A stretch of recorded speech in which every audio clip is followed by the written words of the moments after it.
The first sound Obinna heard that night was the whisper of wood breaking under his knife, and he froze immediately, listening as if the darkness itself might accuse him.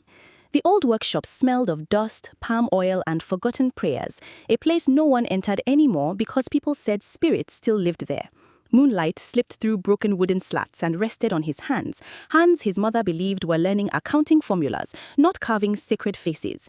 He held his breath, then continued carefully, shaving thin curls from the block of Iroko wood resting on his lap. Every movement felt like a secret rebellion. The workshop had once belonged to his father, a master carver whose masks were carried into royal ceremonies before Obinna was born. Elders used to visit their compound with gifts, calling his father a keeper of tradition. Now weeds grew outside the door, and church posters warning against idol worship covered nearby walls. The world had changed quietly, and with it the value of everything his family once knew. Obinna ran his fingers across the unfinished mask before him, tracing the shape of the eyes. Even incomplete, it felt alive, as though watching him back. He should have been asleep in his room, preparing for a test. Tomorrow he will sit in a crowded lecture hall at the university, learning balance sheets and financial reporting. His classmates dreamed of banks, offices, and air-conditioned lives far from the heat of roadside struggles. Obinna tried to want those things. He really did. But numbers never spoke to him the way wood did. Numbers stayed silent. Wood remembered. Outside, a distant church loudspeaker cracked into the night. A preacher's voice rose sharply, warning listeners about evil traditions and ancestral spirits. Obinna paused again, his carving knife hovering mid-air. He knew his mother would agree with every word coming from that speaker. Since his father's death 5 years earlier, Mama Obinna had forbidden any talk of carving. She said masks brought poverty, suffering, and shame. She wanted a different future for her only surviving son. Obinna sighed and returned to the mask. He carved slowly, shaping the curve of a cheek, then the ridge of the forehead. His father used to say a mask was not created, but revealed, that the spirit already lived inside the wood waiting for patient hands. Obinna remembered sitting beside him as a child, watching wood transform into something sacred. Those memories felt dangerous now, like holding on to a language no one else wanted to speak. A sudden knock on the workshop door made him jump. The knife slipped slightly, scratching the mask's surface. His heart pounded as he quickly covered the carving with cloth. The knock came again, louder this time. "Obinna?" his mother's voice called. "I know you are here." He opened the door slowly. Mama Obinna stood with her wrapper cried tightly around her waist, lantern light illuminating her tired face. Years of trading in the market had hardened her posture, but worry lived permanently in her eyes. She looked past him into the workshop, her expression tightening at the familiar smell of carved wood. "So, it is true," she said quietly. "You are still doing this thing?" "It is nothing, Mama," I replied gently. "Just practice." "Practice for what?" she asked, stepping inside. "Will carving pay your school fees? Will spirits buy us food?" I lowered my gaze. I had no answer that would comfort her. She walked around the room, touching dusty tools that once belonged to her husband. For a moment, sadness softened her anger. "Your father believed this work would protect us," she said. "But look at us now. The world has moved forward. Churches are growing. People want modern art, not old gods." Obinna swallowed. "It is not about gods." She turned sharply. "Then what is it about?" I hesitated before answering. "It is who we are." Mama Obinna shook her head slowly. "Who we are must also survive. You will finish school, you will become an accountant. No more carving at night." Her voice broke slightly. "I cannot lose you to the past, too." She left before he could respond, the lantern light fading down the path. Obinna stood alone in the doorway long after she disappeared. The night felt heavier now, filled with words he could not escape. He returned to the mask and uncovered it carefully. The face emerging from the wood looked calm, almost royal, like nothing else he had ever carved before. This piece was different. It was his father's final work, abandoned the day illness forced him to stop carving forever. Obinna had found it hidden behind all tools weeks earlier, wrapped in cloth, as though waiting. He traced the unfinished lips. "What were you trying to say?" he whispered. The next morning, life returned to its ordinary rhythm. Motorcycles roared through crowded streets of Benin City, traders shouted prices, and students hurried toward campus buildings painted in fading colors. Obinna sat through lectures, writing notes he barely understood, while thoughts of the mask followed him relentlessly. Numbers blurred together, turning into shapes that reminded him of carved patterns. After class, his friend Chinedu rushed towards him with excitement. "Have you heard the news?" he asked breathlessly. Obinna shook his head. "An European museum delegation has arrived," he said. "They are looking for traditional artifacts, real ones. They say collectors will pay anything." Obinna felt a strange tightening in his chest. "Why here?" "Because Benin art is famous worldwide," Chinedu replied. "They say collectors will pay anything." That evening, when Obinna returned home, Mama Obinna was waiting with unusual energy.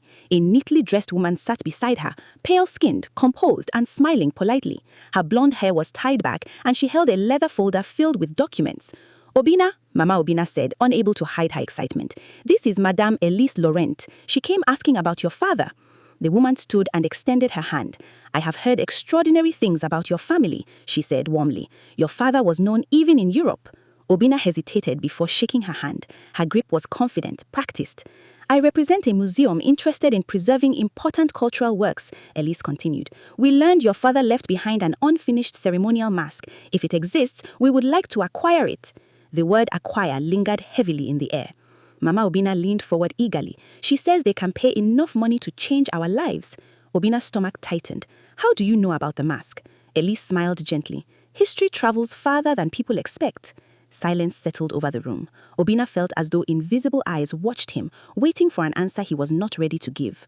Later that night, unable to sleep, he returned once more to the workshop. The air felt colder than before. He uncovered the unfinished mask and lifted it carefully into the moonlight. Something caught his attention immediately. Inside the hollow interior of the mask, hidden where no wearer would ever see, were tiny carvings etched deep into the wood, symbols, figures, and lines forming a story. Obinna found his father never carved inside masks. He leaned closer, heart racing. The figures looked like men carrying objects away, while another figure knelt in shame before them. And suddenly, the workshop door slammed shut behind him without warning. Obinna spun around at the sound of the door slamming, his heart pounding loudly in his chest. The workshop fell silent again, too silent, as though even the night was holding its breath. For a moment, he stood frozen, waiting for footsteps, for his mother's voice, for anything ordinary. Nothing came. Only the faint rustle of leaves outside and the distant barking of a dog answered him. Slowly, he turned back toward the mask resting in his hands. The carvings inside it seemed deeper now, clearer under the moonlight. Tiny human figures stretched across the inner surface, men wearing foreign hats, long coats, and boots unlike anything from Benin tradition. Another figure, carved smaller, knelt before them, arms raised as if surrendering something precious. Obinna's throat tightened. These were not decorative patterns. They told a story. He ran his fingers over the lines carefully. The wood felt warm, almost alive. His father had always said sacred masks carried memory, but Obinna had assumed that was only metaphor. Now doubt crept into his mind. Why would his father hide a story inside a mask no one was meant to see? A sudden breeze slipped through the broken window, extinguishing his lantern. Darkness swallowed the workshop instantly. Obinna swallowed hard and forced himself to breathe slowly. He told himself it was only wind, only coincidence. Yet an uneasy feeling settled over him, like standing where he did not belong. He wrapped the mask again and carried it home before dawn. Morning arrived with noise and sunlight, washing away the strange tension of the night, but the images refused to leave his mind. During breakfast, Mama Obinna watched him closely while stirring pap over the stove. You barely slept, she said. You are thinking about that woman's offer. Obinna nodded faintly. She will return today, Mama Obinna continued. Obinna, listen to me. This is an opportunity sent by God. We have struggled enough. Your father worked until sickness killed him. And what did tradition give us? Death, hunger, shame. Her voice softened. You can free us. Obinna stared into his bowl. He understood her fear. Market prices rose every month, school fees waited like an enemy, and their roof still leaked during heavy rains. Money could solve everything she worried about. Yet the memory of the hidden carvings unsettled him. I want to see the mask first, he said quietly. Mama Obinna smiled with relief, mistaking his hesitation for agreement. That afternoon, Elise Laurent returned, stepping carefully into their compound as children nearby whispered and stared. She carried herself with calm confidence, greeting Mama Obinna warmly before turning her attention to Obinna. I hope you considered my proposal. Your father's work deserves global recognition. Obinna studied her face. Her smile was polite, but her eyes moved constantly, observing everything. The walls, the old photographs, even the direction of the workshop. Why is this mask so important to your museum?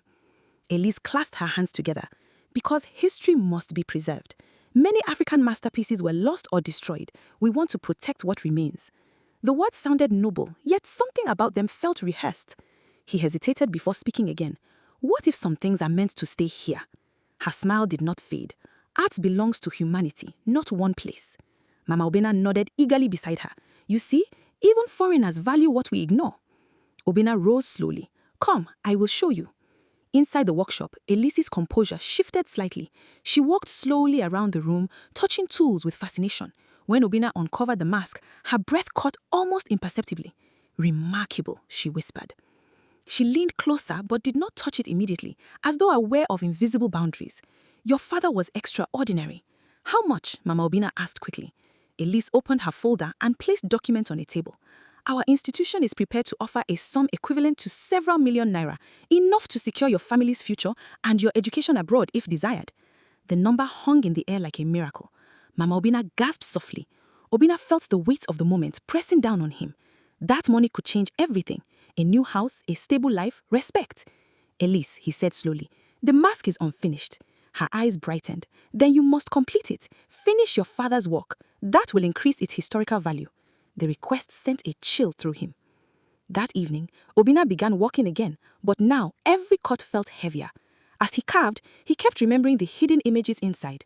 He turned the mask repeatedly, studying it from every angle. The outer face appeared serene, noble, almost protective. But inside, the story of surrender remained. Hours passed unnoticed. The rhythm of carving calmed him until a sudden crack echoed from outside.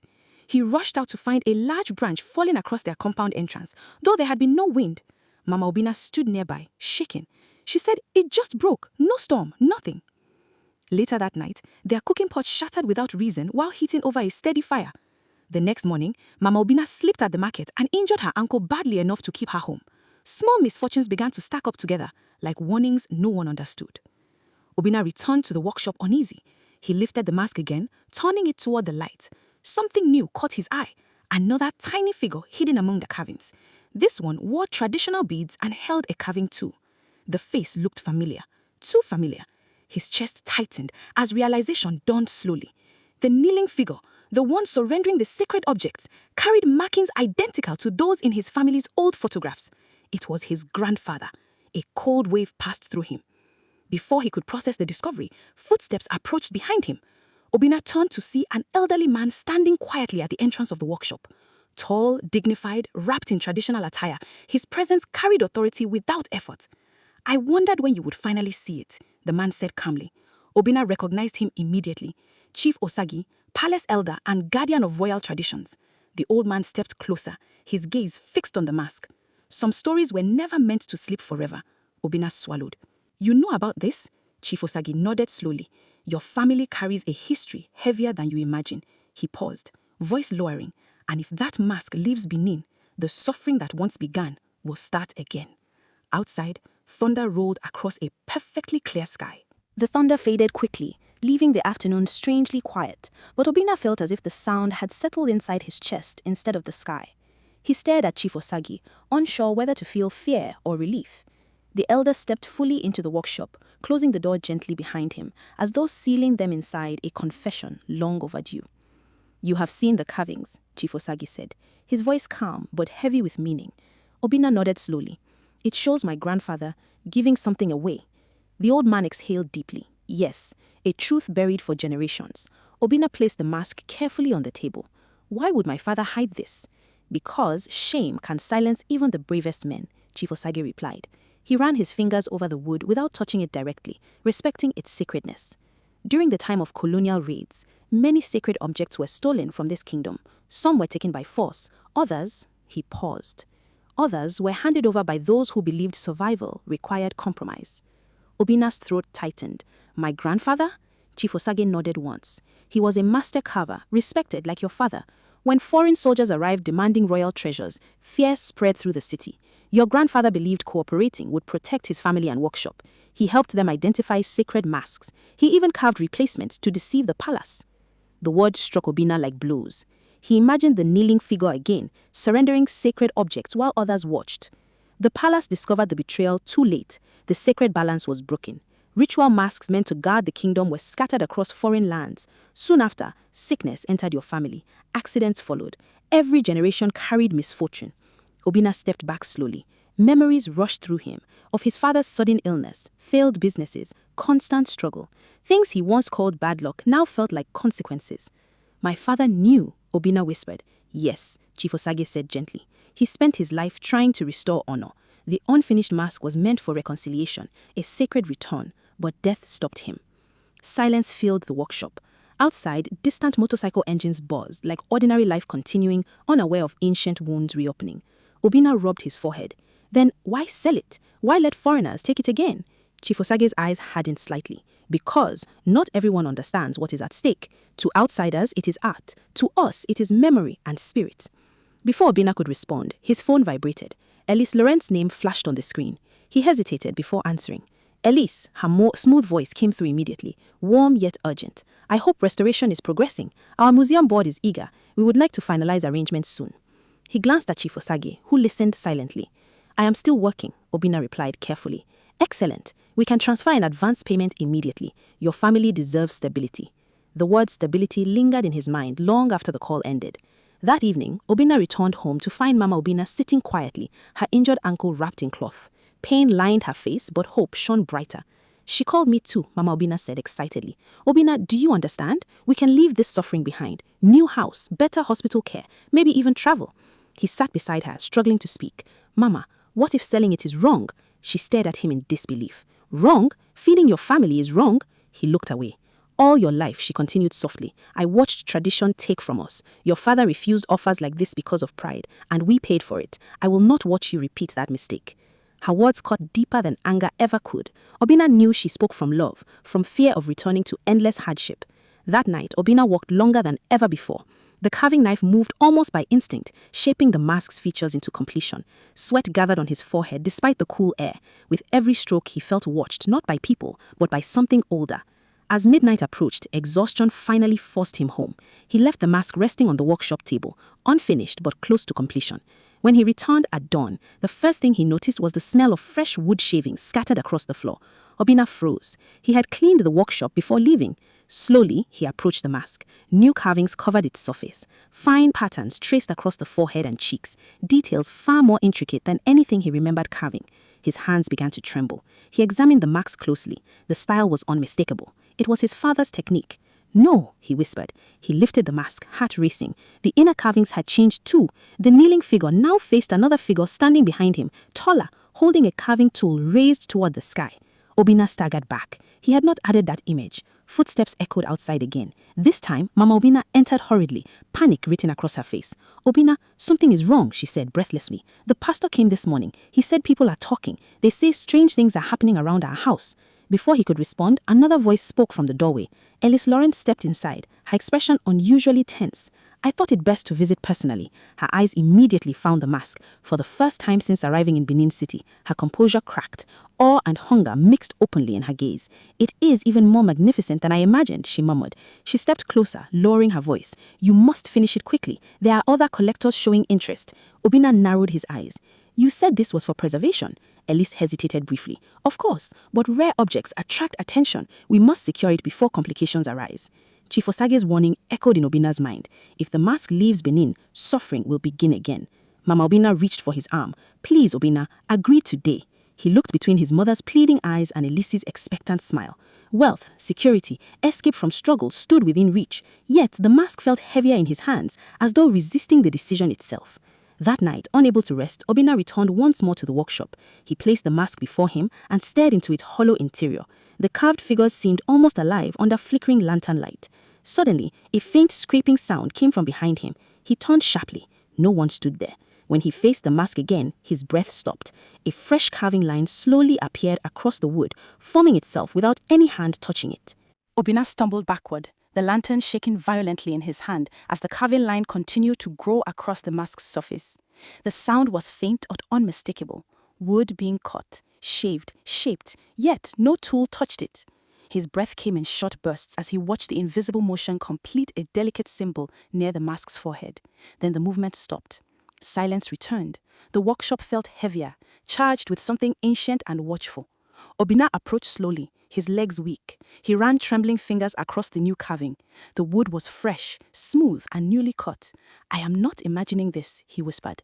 A deep understanding settled inside him. The mask was no longer just an object. It was unfinished business reaching across generations. He sank onto a stool, memories flooding his mind of his father walking late into the night, pausing often to pray quietly before carving, the way elders once greeted their home with reverence, the warnings his mother dismissed as superstition. Obinna realized his father had not simply been making art, he had been trying to repair something broken long before Obinna was born. Outside, wind rose suddenly, rattling the loose roofing sheets. The lantern flame flickered wildly, casting shadows that seemed to move like figures dancing along the walls.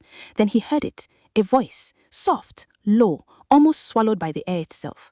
Return what was taken. Obinna's heart pounded. He turned quickly, but the workshop remained empty. Sweat ran down his face despite the cool night. He closed his eyes, fighting fear. When he opened them again, his gaze fell naturally toward the mask's inner carvings. The story now appeared complete. The kneeling grandfather figure remained frozen in shame, but behind him stood another figure, taller, steady, lifting the sacred mask toward a shrine, a restoration, a return. Obinna understood. The mask was never meant to be sold. Morning came with tension hanging over the compound like thick harmattan dust. Mama Obinna moved around the house anxiously, preparing tea while glancing repeatedly toward the road. Elise is coming today, she reminded him. She wants your final answer. Obinna sat quietly, exhaustion visible in his eyes. He had not slept. Every thought led him back to the same conclusion, yet speaking it felt like breaking his mother's heart. Mama, he began gently, what if wealth costs us something we cannot replace? She sighed deeply. Poverty has already taken enough from us. Before he could reply, a black vehicle pulled into their compound. Elise Laurent stepped out quickly, accompanied by 2 assistants carrying protective cases. Her smile returned, polished and confident, but urgency lingered beneath it. I hope today brings good news, she said as she entered. Obinna led her to the workshop. Chief Osage stood waiting there already, silent and imposing. Elise paused briefly upon seeing him, recognition flickering across her face. Chief Osage, she said carefully, I did not expect palace involvement. The palace watches what belongs to it, the elder replied calmly. Tension thickened the air. Elise turned back to Obinna. Shall we finalize the agreement? She opened her folder, revealing contracts and transfer documents. Numbers filled the pages, amounts large enough to erase every hardship Obinna's family had known. Mama Obinna's eyes shone with hope. This will change everything, she whispered. Obinna looked at the papers, then at the mask resting between them. For a moment, temptation pressed hard against his resolve. He imagined new opportunities, relief from struggle, his mother finally resting without worry. But another image rose stronger, the invisible carving, the voice in the night, the generations tied to this single decision. He lifted the mask slowly. I cannot sell it. The words landed heavily. Mama Obinna gasped. Obinna? Elise's smile faded. Perhaps you misunderstood the offer. I understand, but this mask must return to the royal shrine. It was never meant to leave Benin. Elise's composure hardened. You are making an emotional decision. Museums preserve culture better than local conditions often allow. Chief Osage stepped forward. Some things cannot be preserved behind foreign glass. Elise's eyes sharpened. You think returning it changes history? These objects already belong to the world. Obinna shook his head gently. No. They belong to where their story began. Mama Obinna grabbed his arm desperately. We need this money. Think about our future. Pain filled his voice as he answered. I am thinking about our future. Silence followed. Finally, Elise closed her folder slowly. You are refusing millions, she said, disbelief evident. Opportunities like this do not come twice. Obinna nodded. Then, let it pass. Her polite mask disappeared completely now, revealing frustration beneath professionalism. Without another word, she signaled her assistant and walked toward the door. Before leaving, she turned back once more. History remembers those who recognize value, she said quietly. I hope you will not regret this.